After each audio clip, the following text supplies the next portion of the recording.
Okay, so I'm going to introduce to you the person who is responsible for all of us being here. And I'm going to be very to the point. A little over 11 years ago, in a father and son discussion about life and officiating in the community, I was asked, how do people really know, like, who coaches them up? And my answer was, well, it really depends on where they live and who they're around and who their centers of influence. Oh, well, why don't we do something like that? Really? Yeah, well, Ed Jr. had a vision much beyond mine. I was kind of limited when it came to looking at all this. No, we can do this. And so he just had a tape recorder, and all the time we spent time together. We live in Southern California, spent time on the freeways, tape recorder, and asked a question, we talked about this, talked about that.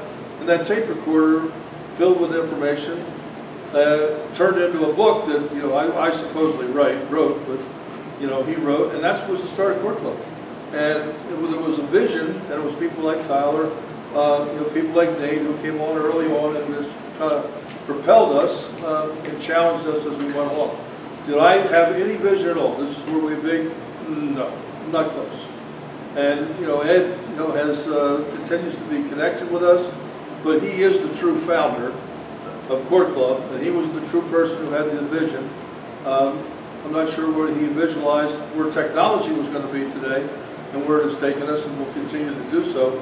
But he's written some pretty cool books, including this last one that most of you should have. And we sent it as a gift last year. If you don't, you should find a way to get it. It's extremely appropriate. So, true learning. This is what we're talking about, true learning. And I know that you've been to a lot of other camps, but without video review, like we said, there is no camp. And Ed was the one who really emphasized to me the importance of making sure we did that. So, Ed Jr., all right, you're on. Thank you, sir. Thank you. All right. Good afternoon. Okay, now where I come from in the Marine Corps, that was weak and undisciplined. Let's try that again. Good afternoon. Good afternoon. How many of you have seen me speak live before? I know you see me digitally. Raise your hand. All right, so those of you who see me speak live, what are we about to do now? Hoorah. Hoorah. Okay, so this is a term in the Marine Corps. It's a term of motivation, inspiration. By the way, I have a 2-hour talk that I'm going to do in about 40 minutes, okay? So some of you need to leave at 2:15 to go to games. So I'm going to talk fast. That means you need to talk faster, okay? You need 3 things for this presentation. Number 1, you need something to write with. Number 2, you need something to write on. That could be digital or manual. And number 3, you need your brain. I need you in the present right now. I'm going to talk about why that's so important in just a second. But before I do that, there's a term in the Marine Corps, motivation, inspiration. It's the term hoorah. If you were in the Army, you said it hoo-ah. Today, you're just going to say hoorah. You can say it differently if you want to. But if you're motivated, dedicated, ready to be here today, would you please say hoorah? Hoorah! That's a lot better. All right, so welcome to Court Club Indy 2019. So I'm going to talk in detail over the next maybe 40 minutes about how to use your brain to get to where you want to be. I want to ask you a question before I start out. I was a fighter pilot. Some of you know that. For 13 years I flew jets in the Marine Corps, mostly F-18s, but I did fly A-4s. I flew F-5s, T-2s, a couple helicopters here and there. So I flew a Russian-made MiG-21 when I was overseas. That was kind of cool. I flew against a Russian-made MiG-29 and won, which is also pretty cool. But we barely ever talked about the mental game inside of the cockpit. Chris was talking, I was talking to him offline earlier today, Dr. Carr, and he said, he trained the Navy pilots for a while. We never used to talk about the mental game. All the stuff that I had, mental game stuff, I had coming in. And we used a lot of visualization. We did what we called chair flying, where you would sit and visualize the entire flight, run through it in your brain. But what's the difference between, so for example, 2 summers ago, I took up golf. How many golfers? Raise your hand. All right, so I don't know how, some of you know me really well, some of you don't. I am what you would call obsessive and compulsive. Okay, so if I want to do something, I'm doing it. Like full on, full throttle. Like I don't get into things that I'm not full up about. Okay? So I recently started watching Formula One racing. Does anybody watch car racing? I watched this Netflix documentary and I started watching these Formula One guys. And I'm like, they're at the top of their game, man. Mentally tough, strong, bodily. I want to be like that, you know? So I started watching Formula One racing. I am not exaggerating. Last week, I was sitting on the couch with my wife, and she goes, I just need you to answer one question. And any answer is okay, but I just need to get myself mentally prepared. Will you be racing cars anytime in the future? Because she knows the way I operate, right? So I took up golf. I took 21 Day Miracle. I had already written this book, and I said I'm going to do a 21-day golf miracle. So I went out and played around, having not played in 10 years. I shot a 114. 21 days later, I shot a 93.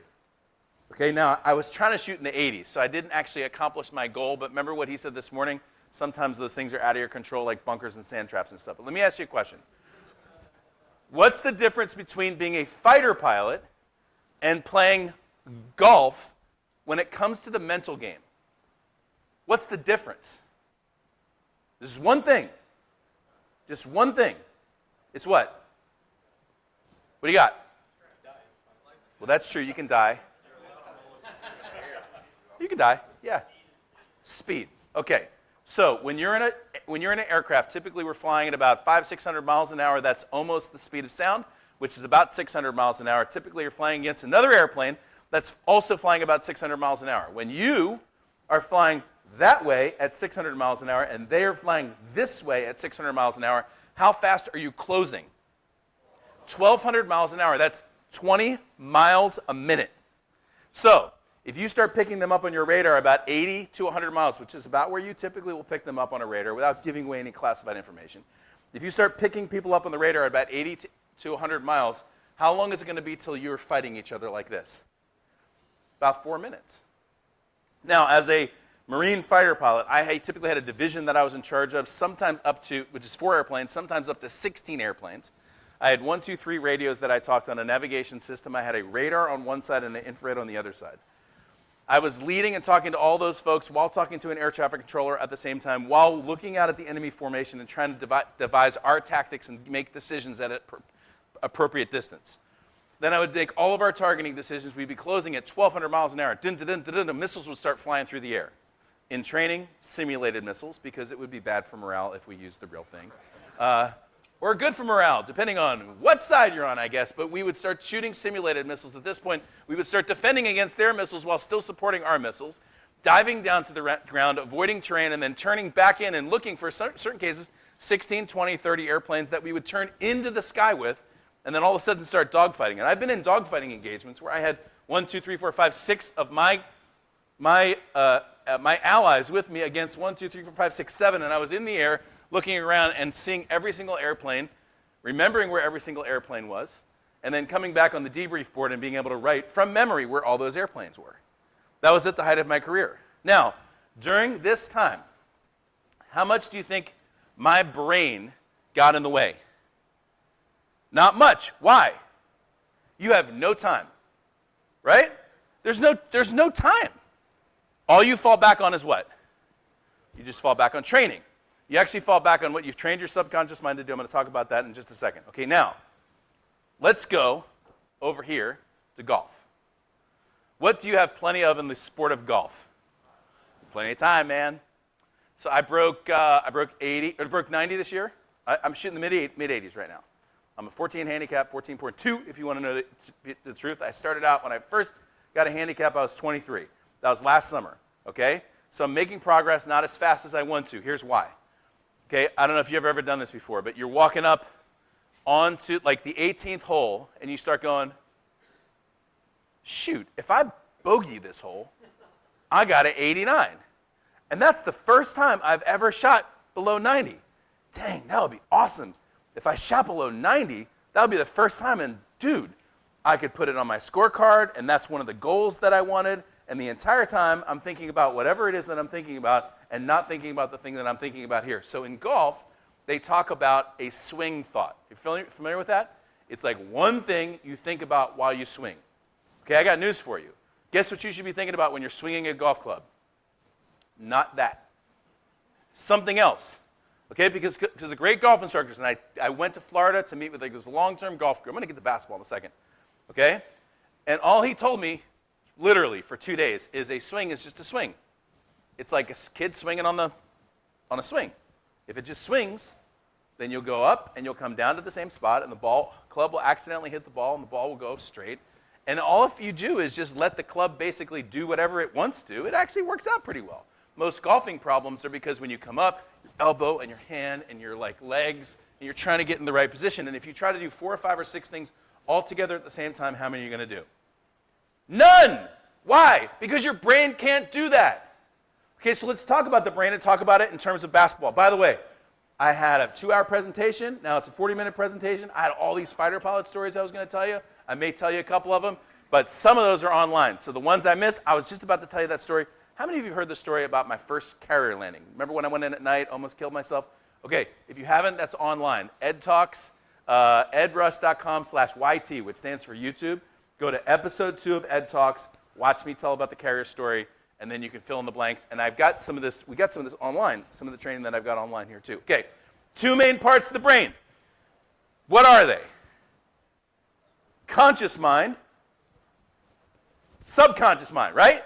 Now, I'm going to give you some tactics around the conscious mind and the subconscious mind, and it's perfectly followed, I think, after what Dr. Carr talked about this morning. Okay, so you have the conscious mind. Your conscious mind can do how many things really well at one time? How many? 1. Your subconscious can do how many simultaneously? A lot. 20, 30, a lot. A lot. Your subconscious mind right now is working on and processing things that you put there some time ago. By the way, this is why input is so important. Okay? When I think about input, I think about people, books, podcasts, music, movies, videos that I watch online, right? That's what I think about input. Because all of the input creates a subconscious pattern of thought. Okay, so if you have, some of you experienced this before, because you go to a church for a while, and then all of a sudden, the pastor's not there. He's in big trouble because he did what? It's like this typical story, by the way. And I don't mean to wreck pastors, but this is the story. How does it go? He had an affair with someone in the band. You know, it's like the same thing, okay? Let me, just be honest with me, though. Did the pastor wake up one day and he's like, you know what? I think it's a fair with the band time. You know? Did he just wake up that morning and did that happen? Did that happen that day? When did it happen? A year ago? 2 years ago? Input. Right? The pastor goes, huh. No, don't think about that. Huh. No, don't think about that. And your subconscious has very low morality. Okay? It's just a data input center. So if you think about the person in the band long, let me just use that as an example, okay? If you think about the person in the band long enough, your subconscious mind will make it happen. Okay? That's why input is so important. Music, movies, podcast, books, right? So I read, I'll give you my examples of books. I'm going to tell you the categories of books that I read. I read nonfiction books. Like when Dr. Carr was talking, I went and ordered, I'm not kidding you, I ordered 3 books, mental toughness books. Because I'm good at it, but I'm like, going to get better. Right? 80-20, man. I work on the things I'm good at. That's important, by the way. That's like an important point. Most people work hard on the things that they're awful at. I work hard at the things I'm really good at. Right? Because I just want to be the best. Once I'm the best, I can move on to the other stuff. So I read nonfiction books. Okay? I read fiction. Right now I'm reading in the Jack Reacher series. Have you ever read that book? Those books? I read a lot of science fiction. Isaac Asimov. And anyway, I read a lot of science fiction. Why? It's the most important question. Why? Input, right? I'm trying to build right now, some of you know this, some of you don't, I'll tell you about it later. I'm trying to build right now a movement that will completely transform our nation. I don't know if you're a Republican or a Democrat. It doesn't matter to me. I'm neither, okay? Because the system has been designed basically to screw people like us, okay? It's a I call it Operation Money Suck. Its situation is designed to take everything from people and put it into the hands of the political elite, and I'm thinking it's about time to stop that, right? There's a lot of anger, there's a lot of division, which means that the answer is not going to come from one party, and it's not going to come from the other party because half of the country hates either side, right? And so I'm in the middle of creating this new movement to try to get people moving together so that we can create unity around issues and not division. And it actually won't even be that hard. Okay? Now, in something like that, talking about your subconscious mind and your conscious mind, why then would I be reading science fiction? It doesn't even seem to make sense, right? But if you ever read science fiction, you know it always talks about these great big problems in the future and how, you know, they've got these colonies on other worlds and stuff like that. And what I realized is as I think about stuff, I'm like, that would be interesting to colonize Mars. You know, it would be. And you start thinking about it and you start processing that and you realize these problems actually are pretty small. They're not galaxy problems. They're not even solar system problems. They're not even world problems. They're just national problems.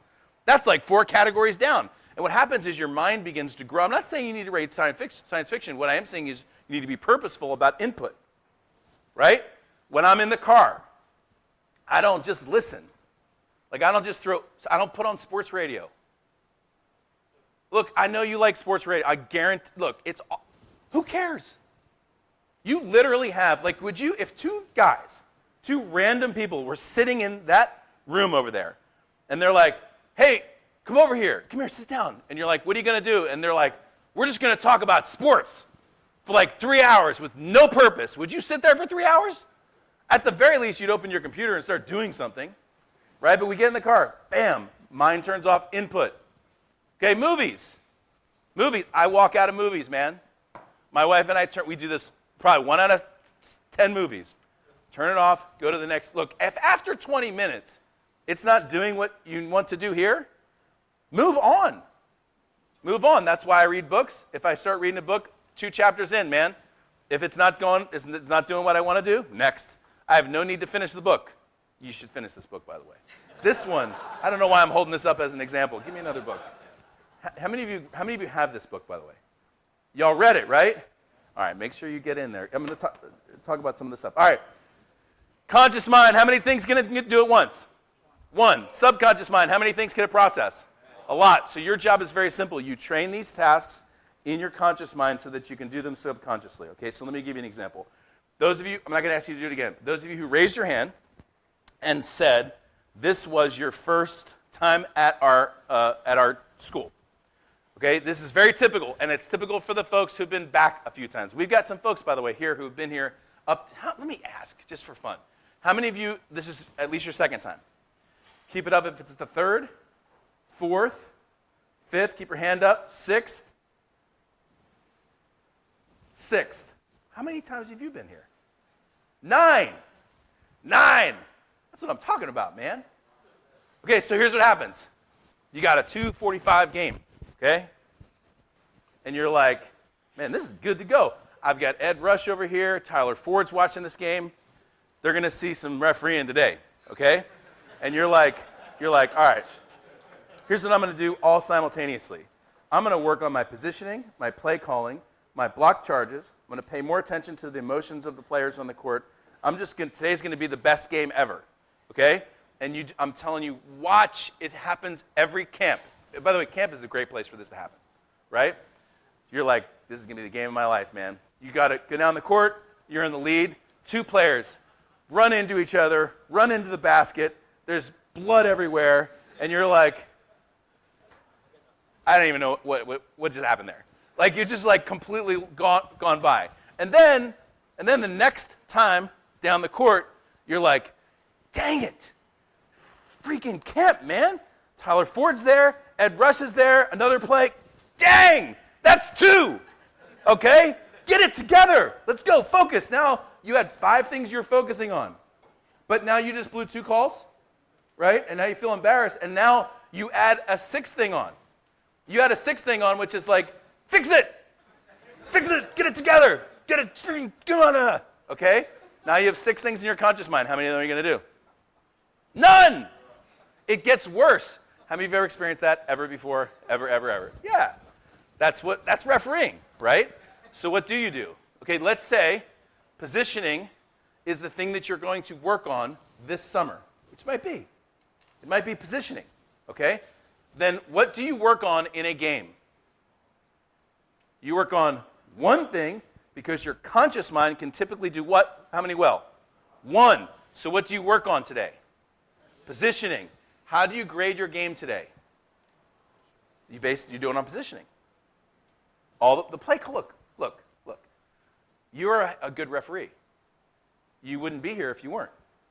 Have you ever seen the average high school association? This happens all the time, by the way, and it cracks me up. I work with court club referees. I've worked with court club referees since 2007.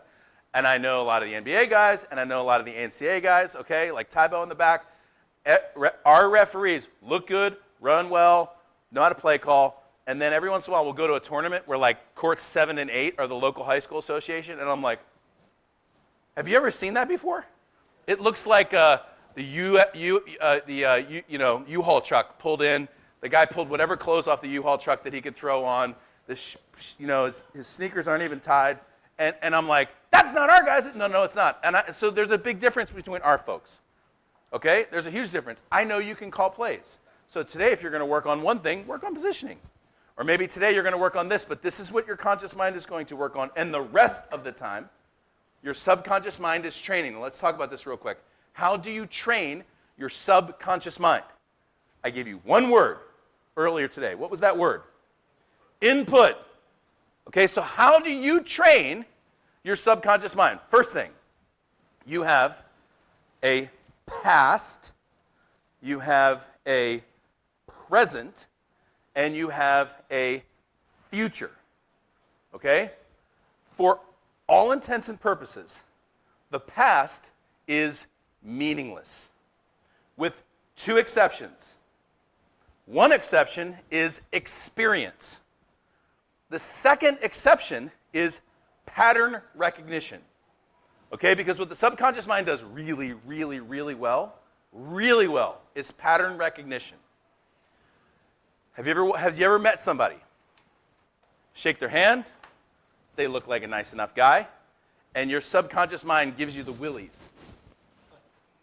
Have you ever had that happen before? You're like, whoa, what is the deal with that guy?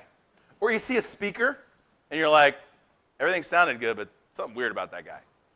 That's your subconscious mind. Your subconscious mind recognizes patterns, the way people move their eyes, the way their eyebrows move, the way their body moves, you know? Some of the weird stuff that they do. And your subconscious is like, I've seen that before, and you got burnt before. If you got to go, by the way, go. It's fine. Go to your game. You miss all the good stuff, but oh well. No, we're recording it. I'm just messing with you. It's fine. All right, your subconscious goes, I don't think that's right. I don't like that guy. You got burned last time you talked to a guy like that. That's why you pay attention, because your subconscious mind is really great with 2 things in the past. What? Number 1, experience. Number 2, what about the things you screwed up? Let me ask you a question. Is embarrassment one of those 2 things? Is shame one of those 2 things? Is discouragement one of those 2 things? Yes or no? No. Is doubt one of those 2 things? No. Those are the 4 things people spend the most time on. Have you ever just been sitting there one day, you're driving or you're just sitting at home, and all of a sudden you think of something that you did 12 years ago, and you're like, oh. Which one is that? None. That's shame, discouragement. By the way, you want to know why people don't run for public office? Good people, by the way. You want to know why good people are not in Congress right now? It's because they did something stupid when they were in college. You know why I know that? Because everybody did something stupid in college. I guarantee you, if I gave you like 6 beers tonight, you'd be like, you know, I wasn't going to tell you this, but when I was in college, it's everybody, okay? So everybody does it. So here's what happens. This is political, by the way. All the good people go, no way. And all the bad people go, I'm already a bad person. Who cares? Right? And so 435 congressmen and women, that's the way it is. The reason why we don't have a better government is because good people said no. What if you didn't care? Think about this for a second. I'm talking about basketball. You know how people go, he had nothing to lose. What if you actually had nothing to lose? Think about that. What if you didn't care about your reputation? What if you didn't care about people what said about you? What if you just worked the game? What if you just said, you know what, today I'm going to work on positioning. Today I'm going to work on block charge. Today I'm going to do this, and I'm going to grade myself also at the end of the game today. I'm going to see how I did. When I started playing golf, I got better, and as I got going, I started giving myself 2 scores at the end of a match, or at the end of a round. I gave myself the numerical score, and I gave myself an enjoyment score, 1 to 10. Because part of my goal was how much can you enjoy this, right? So I'd hit a ball into the woods, and I'd go, dang. But my enjoyment score goes down when I hit a ball into the woods, so here's what I would do. I'd go, that's fine. Maybe this next shot's going to be my best shot of my life. Maybe I'm going to do like John Daly, out of the woods, onto the green, and my partner's going to be like, ah! And they laughed when the ball went in the woods, but now they're like, how did you do that? And I'm like, because I'm amazing. That's why. You know what I mean? So enjoyment score goes high when I think about my next shot being awesome. Right? If you just start to think about that. So today, right, give yourself an enjoyment score, 1 to 10. So the past is what? Meaningless except for 2 things. Experience, pattern recognition. You've seen it before, by the way. You've seen it. Your brain knows. I'm going to prove it to you. Okay? When you see one player do this, and another player do this, and another player coming 500 miles an hour towards those 2 players, what's about to happen? There's going to be a gigantic collision. And you already know, you can play it all out in your mind already, that's going to happen. Your brain knows that. Somebody who's never refereed before is like, right? And you're like, that's easy. That's an offensive foul. I've seen that like 1,000 times. That's experience and pattern recognition. Okay? So, back to golf. This is important for refereeing, though. So when I started, I had slides. I haven't even done the first one yet. So I got about 10 minutes, but I think we can go a little. You want me to go just a little bit more? And then if you got to go, you got to go. That's fine. Oh, I thought you were talking to Tybo back there. He's got you got like a golf game or something, don't you? I'm kidding. He's going to the gym. By the way, sitting next to Ronnie is my buddy Davey Tyberski. Davey and I were in business for 3 years back at the 2008, 2009, 2010. Brilliant guy, great at operations. If you own your own company, talk to him because he knows what he's talking about. It's written, what, how many books? 2, 3? 3 books, all best-selling books. He's an international speaker and stuff. So, I know you don't know who he is, but he's a good guy. Get to know him. He's going to be here for a couple days. He just came to watch basketball, right? Hang out with referees. All right. That's what I'm talking about, man. You came to the right place. So, I read this book on putting. Most golf books are about mechanics, right? But I already know the mechanics because look at my arm just swinging like this. See that? That's all you need to know in golf. It's a very simple game. The arm just swings back and forth. In putting, you got to line it up straight and read the green and then do this, either short or long, depending on the putt. Here's the crazy thing about it. Your brain is really powerful. Your brain knows that the green's going to go this way and how hard you need to hit it. Your brain knows all that stuff. It's a very powerful computer. Think about it. You drive a car 70 miles an hour on a road with a bunch of other cars all around you. You don't even think about it. How do you do that? Because your brain's powerful. It's calculating all these little turns, these little movements. Your hand's moving all the time. Your foot's moving all the time. It's calculating all that stuff. But you're not thinking about it. Why? Because your brain is very powerful. Okay, so putting, the most important thing about putting, I'm going to make a reference. This is coming back to basketball, by the way. I'm not just talking about golf so that I can get on your course, okay? So here's the most important thing about putting. Your brain can do the calculations, so you just have to let it do the calculations. But you can't put all that stuff in the conscious mind because your brain doesn't work like this. Calculate. Calculate the putt. Calculate the freaking putt. Okay, got it. Calculate. Okay, your brain does that on its own. Okay, so what you have to do is you have to put something in your conscious mind that's very simple so that your brain can do all the calculations so you don't mess up your swing with your conscious mind. Okay? So I read this book and I tried this one drill and it changed my life. Here's what you do. If you were to look at that light bulb for about a minute and then look away, what would you have in your eye? A little dot, right? Same with a golf ball. If you look at a golf ball and then you take the golf ball away, there's a little remnant golf ball that sits there for a second to 10 seconds, depending on how bright the sun is that day. Okay, so I started playing golf. And my entire job that day was I needed to make sure I saw the spot of the golf ball that left. Once the golf ball left, I needed to look at the remnant spot, just like I looked at the light. I've never putted better in my entire life. I'm talking like 30-foot putts uphill, wind left, go right, and then go in. And I'm like, how in the world did that happen? And I had a pro that I was working with, and I said, I think I just figured out the secret to this game. And he goes, what's that? And I go, stop thinking about all this stuff and let your brain do all the work. And he goes, yeah, you just figured out the secret to this game. And I've never done so well. Why? Because what did I let do? I let my brain do all the processing because I had already trained it because of experience and pattern recognition. I knew what a good putt felt like. I knew how hard I needed to hit it, uphill and downhill. Your brain can do all those calculations. Your brain's figuring all that stuff out. The reason we stink at golf is because you're like, I have to go back 2 inches and I'm going to add a little bit. And then as you go back, you're like, I didn't go back far enough, hit it harder, boom. Oh, that goes off the green. You're like, dang it. Okay? That's because your conscious mind got in the way. You know how to call plays. You do, because of experience and pattern recognition. If you don't, what do you need to do to create experience and pattern recognition? I can think of 2 or 3 things. Number 1, referee games. Number 2, get a good solid debrief from somebody like Rastatter in the back who's seen a lot of games, right? Number 3, watch your video and watch the video that we put in here. Because look, the whole thing about the video, we have a lot of video sessions, right? Watch this play, watch this play, watch this play, watch this play, watch this play, watch this play.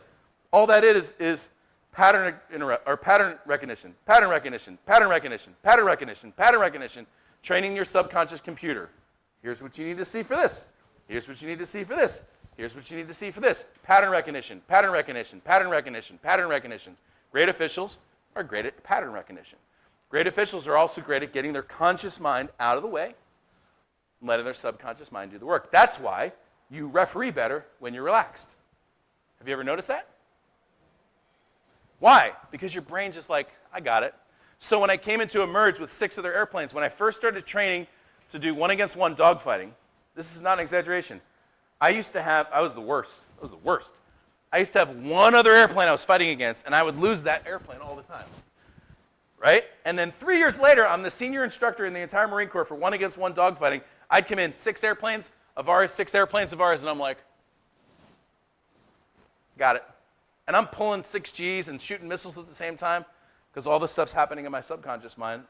And I'm just observing and processing, and I'm aware. Right? And so if you want to know what to do with your conscious mind, here's what you can do. Simply just be aware.